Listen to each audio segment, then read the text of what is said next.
All right, welcome back to the channel. It's your boy Fanon, and in this video, man, let me tell you, man, I gotta talk about this because I'm really taken back by something Bob Arum has said, and some of the stances that the mainstream media have taken relative to the PBC. Specifically, Bob Arum blames Floyd Mayweather Jr. for the fact that he is not going to make a fight involving Gervonta Tank Davis and his star, excellent fighter, Shakur Stevenson.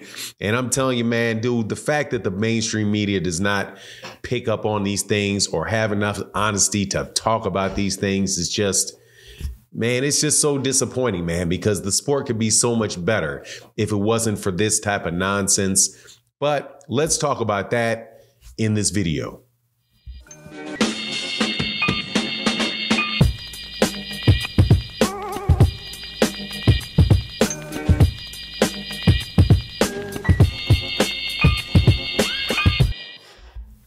All right, welcome back to the channel. It's your boy Fanon, and in this video, we're going to be talking about the 135-pound division, where Bob Arum throws a whole lot of shade at Floyd Mayweather Jr. about Gervonta Tank Davis and the fights that Gervonta Davis most likely will not be having with Shakur Stevenson and other lightweights that are represented by Top Rank. Now, before I get into that, though, let me welcome you back to the channel. If you are new to the channel, please accept my invitation, man. Just hit the subscribe button. And if you're a subscriber and supporter of the channel, thank you so much for continuing to stick through with the channel. Greatly appreciated, more than you can believe. But let's do this, man, because this stuff just has to be said every once in a while. And that is that, man, a lot of people in boxing are just full of it. So there were some interviews taking place in front of a fight in a press conference for a fight that's taking place this weekend between Oscar Valdez and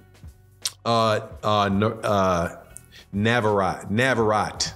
I believe that's how you pronounce his name, Emmanuel Navarrete, who they will be fighting, I do believe, for a title at 130 pounds. You can correct me in the comment section if you're wrong. Two good fighters. Navarrete is definitely a very good fighter. I don't think he's like super top level fighter, but you know, a very solid fighter out of Mexico. And then you have Oscar Valdez, who's also out of Mexico, but by way of Arizona. I think he's lived in the United States. You know, it sounds like he's been living in the United States for a very long time because he has almost no accent whatsoever when he speaks English. But they are about to fight this weekend. There's some other really good fights that are taking place this weekend. I'm looking forward to seeing Gary Antoine Russell back in the fray this Saturday on Showtime. But in the lead into this, they had a press conference, and Bob Arum was asked about Gervonta Davis and Shakur Stevenson, and whether or not Gervonta Davis would be fighting Shakur Stevenson. And Bob Arum said, well, you know how that goes. Floyd Mayweather Jr. is going to keep him from fighting Shakur Stevenson and wait around forever until the fight gets, until the fight gets too old, or as basically is saying that until Shakur gets too old, which makes no sense to me, seeing as Gervonta Davis is several years older than Shakur. Not quite sure where he gets that from. But at the same time, he defends Vasily Lomachenko over not fighting Shakur Stevenson and says, well, it's not that Lomachenko doesn't want to fight Shakur. He's just not interested in it right now because of all the stuff that's going on in Ukraine, and how this stuff that's going on in Ukraine is getting closer to Odessa, which is where Odessa, Ukraine, which is where he lives, right?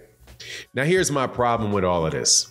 First and foremost, Vasily Lomachenko didn't have no problem asking for a rematch with Devin Haney.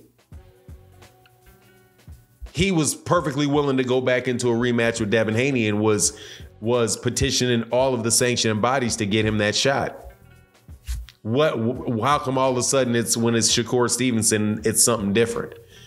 Then, as far as the Gervonta Davis portion of it goes, Bob Arum himself said, Why would I make a fight between Shakur Stevenson and Gervonta Davis on pay-per-view when I don't even know if I'm going to make that much money? So it switched from just a couple months ago, Bob Arum saying the reason that Gervonta Davis and Shakur Stevenson fight would not take place is because of the fact that Bob Arum couldn't make any money. Shifting over to now it's Floyd Mayweather Jr. who wants to wait out Shakur Stevenson and refuses to make that fight. And the boxing media that asked the question didn't even ask him in return. Hold on, man. I thought you said earlier it was for this reason. But of course, what would you expect? It's Steve Kim, media tote boy, for whatever is anti-PBC. And because these people talk about being pro-PBC, nah, man. It's the fact that these people are anti-PBC and want to throw shade at those dudes no matter what they do. Now, Bob Arum doing it, I mean, that's Bob Arum's business. Bob Arum is running a promotional company. It's not his business to be promoting fighters that are from with other promotional companies. But media people that just listen to it, say nothing, don't report on it after that. Nah, I got a question. Where you coming from? Then this is obviously like right on the tail end of the Errol Spence Jr. Terrence Crawford fight, where the same media for some reason is acting like this is a top rank win. That Terrence Crawford beating Errol Spence Jr. somehow talks about how it's somehow transforming Top Rank into an organization that is making big pay-per-view fights. When number one, the fight didn't do anywhere near what it should have done if Top Rank had actually done a decent job building Terrence Crawford into somebody that really has a fan base. Because I still maintain Terrence Crawford does not have a big fan base. What Terrence Crawford has is a lot of people that know he's a very, very good fighter and a fan base. Don't get me wrong, but it's nothing like a Canelo Alvarez fan base, a Gervonta Davis fan base, or an Errol Spence Jr. fan base. Because the fact that this thing did Errol and Terrence did 650,000 pay-per-views, when Gervonta Davis and Ryan Garcia did 1.2, and when Canelo Alvarez and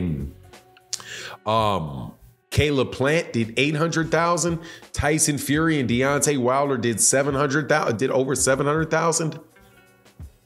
Where is this? Telling you that is one of the biggest problems that there is in boxing, is because the media who is out there, they're not really media, they're public relations people that are just spewing out whatever the promoter wants them to put out and puts no pressure whatsoever on the promoter to actually make fights that are decent. Top Rank, if you look at the fights that Top Rank have been making of all of the cards that they have, how many fight cards do you actually want to see? How many fight cards do you actually get halfway interested in and be like, oh yeah, I can't wait to see Oscar Valdez and Emmanuel Navarrete? I don't think so. You know what I mean? You've had Keyshawn Davis, who now Keyshawn Davis is a prospect, but Keyshawn Davis must have been fighting on ESPN 5 or 6 times now and against nobody. However, he's constantly on television. People see his face on camera, but he's not fighting anybody where there's any risk associated with it or anything that's going to make people get on the edge of their seats and want to see the fight. But yet it's Floyd Mayweather Jr., who, by the way, doesn't even promote Gervonta Davis anymore. That's the reason that a fight that that Bob Arum himself said wouldn't take place because of the money. It's really Floyd Mayweather Jr.'s fault and him not wanting to make the fight. But the media runs with it. Absolutely ridiculous. But anyway, that's my take on the matter. You let me know what you think in the comment section. And with that, I'm out. Deuces.